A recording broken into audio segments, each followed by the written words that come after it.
Jika sebelumnya Irvina Ryder, ibunda Kimberly Ryder, selalu berdiri mengawal dan membela putrinya saat sidang melawan Edward Akbar, kali ini giliran sang adik Natasha Ryder yang buka suara. Natasha yang sudah didapuk menjadi saksi di persidangan akan terus mensupport sang kakak karena menurutnya telah diperlakukan tak semestinya oleh kakak iparnya Edward Akbar. Pastinya aku sangat support kakakku, makanya aku datang ke persidangan untuk menjadi saksi dan ya aku doain aja, semoga semua orang juga doain juga buat Kimberly dan anak-anaknya, semoga everything goes well.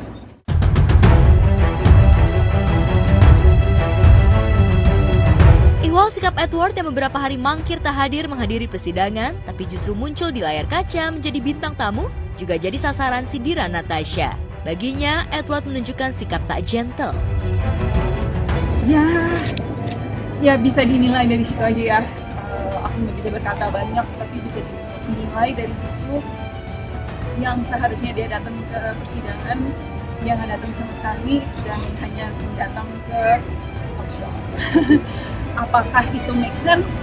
Enggak. Gitu. Jadi ya bisa dinilai dari situ. Kejelekan lo, gue nggak keluarin semua nih. Kalau lo keluarin ya, setelah gue ngomong, lo gue akan keluarin ada sesuatu yang dari awal sampai akhir anak gue sama lo akan keluarin semua. Aku pun juga udah capek. Tadinya saya nggak mau berbuka yang kemarin ya soal apa sih nafkah. Jadi ya, bocor deh. Jadi bocor. Abis gimana ya? Mantu kayak begitu bikin naik darah banget. Udah. Gitu. Ya, perang urat syaraf antara Kim dan Edward seolah belum jua usai.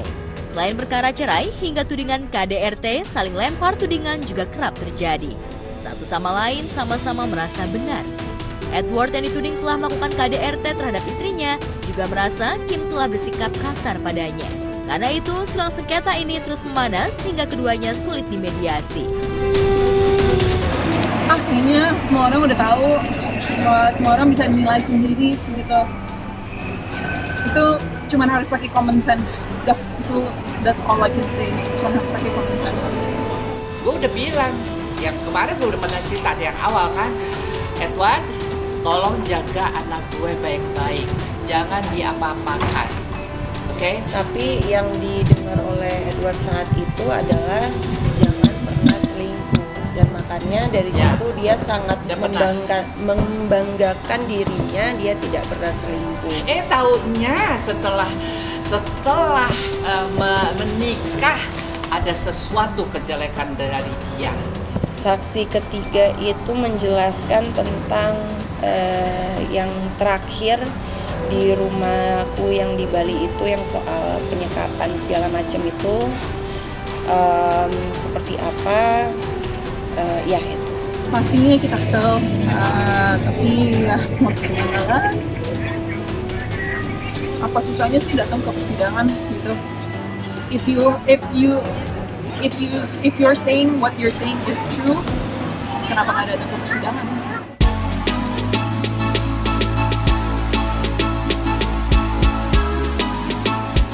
Perang psikologi juga tengah terjadi antara pendukung atau supporter timnas Indonesia versus Bahrain. Cywar antara supporter Bahrain dan Indonesia itu makin memuncak setelah kekecewaan pendukung tim Garuda atas kepemimpinan Ahmed Alkaf. Aksi saling sindir antara influencer Bahrain dan Indonesia pun sempat memanas usai Indonesia dikalahkan oleh Cina.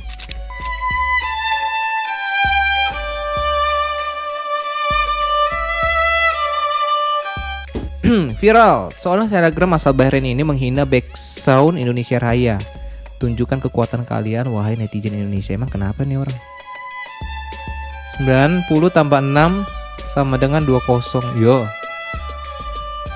Di 21, enak aja 20, 21, nggak apa-apa, kalah, yang penting ada perlawanan. Dan untungnya Cina, waktu lagi main sama Cina tuh mereka tuh nggak curang, nggak kayak negara ente. 90 tambah 6 sama dengan 99 di. Ini orang kayaknya mana sih ini ya? Oh ya ini guys, ini selebgram asal Bahrain nih.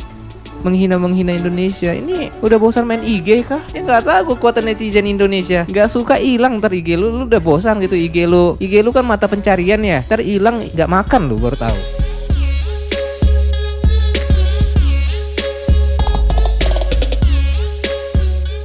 Belakangan beredar jika Federasi Sepak Bola Bahrain meminta pihak AFC untuk memindahkan laga kedua Indonesia versus Bahrain agar dihelat di luar Indonesia. Padahal di leg kedua sudah jatah Indonesia selaku tuan rumah bermain di Indonesia. Anehnya, jika permintaan mereka tak digubris, pihak Bahrain kabarnya disebut-sebut mengancam tidak akan bermain. Tapi warganet justru santai merespon ancaman itu. Apalagi jika tim Bahrain tak mau datang, itu artinya mereka menyerah dan Indonesia jelas akan diuntungkan. Lantas, bagaimana reaksi selebriti atas aksi Federasi Sepak Bola Bahrain ini? Kemarin tuh berkaca-kaca gitu, ya Allah sakitnya gitu ya. Karena ketika kita berharap merah putih tiba-tiba kemungkinan bisa masuk Piala Dunia, kita dikecewakan sama wasit. Ya kalau saya sih tetap pengen ada kita komplain lah ke sana. Akun Bahrain hilang.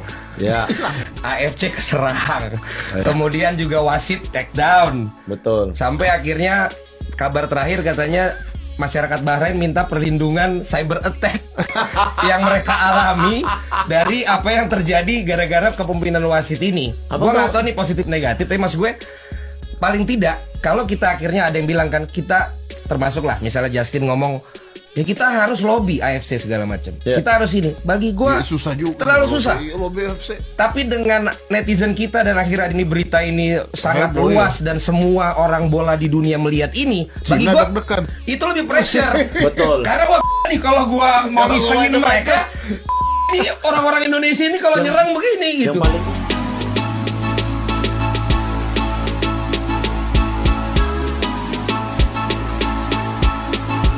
Ya, setelah 3 kali seri, 1 kali kalah, Indonesia tetap punya peluang untuk lolos di putaran ketiga kualifikasi Piala Dunia 2026 Grup C Asia. Apalagi beberapa laga akan dihelat di kandang, yakni dengan Arab Saudi, Bahrain dan Cina, maupun Jepang. Dengan performa yang semakin membaik berikut dukungan supporter di tanah air, bukan mustahil tim asuhan Shin Taeyong bisa mencuri poin di markas sendiri. Tapi untuk timnas kita tetap harus fokus di lawan Cina, jangan mikirin yang belakangan lagi. Biar tuh urusan yang ngurusin. Untuk timnas aku pengennya tetap fokus. Aku yakin lawan Cina kita bisa dapat 3 poin dan kita bisa masuk ke peringkat atas untuk ke Piala Dunia. Saya text message satu-satu semua pemain bahwa yang sudah lewat kita ke depan, kita punya mimpi besar 15 poin. Hari ini baru 3 poin, 3 pertandingan. Kalau lawan China dapat 3 poin berarti 6 poin. 6 poin dibagi 4 pertandingan 1,5 poin. 15 dibagi 10 1,5 poin. Masih ada harapan. Memang butuh waktu, namun memang itulah sepak bola. Seorang pelatih itu nggak bisa dituntut untuk instan, untuk membawa perubahan secara singkat. Karena pelatih itu bukan pesulap ya. Pelatih itu adalah seorang yang bisa membangun sistem filosofi permainan. Dan menurut saya saat ini Indonesia di bawah tangan dingin Coach Shin Taeyong bisa membawa Indonesia dalam track yang semakin baik. Goals kita, target kita adalah masuk 100 besar peringkat FIFA dan itu tentu bukan harapan kosong karena saat ini kita memang menuju ke arah sana.